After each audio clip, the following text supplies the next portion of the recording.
Hi, I'm John Hubbard, one of the team of volunteers at Energy Alton.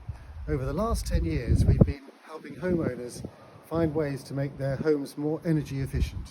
In 2020, we surveyed 5 typical homes in the town, and this is one of them, to see whether they could be converted to clean heat systems, i.e. those not using gas or oil.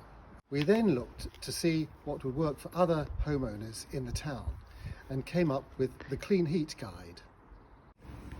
One of the ways to save the most carbon is to replace your gas boiler with a heat pump, such as this one. Our guide gives advice on the many ways to reduce carbon emissions, including increasing insulation, reducing drafts, improving heating controls, and installing renewable technology such as solar panels. Thanks to the support of our town and district councils and Community Energy South, the guide has been printed and is available online free of charge. We're launching it at the East Hampshire COP26 conference on the 8th of October in Alton Maltings. So why not come along, pick up a copy and get all the information you need.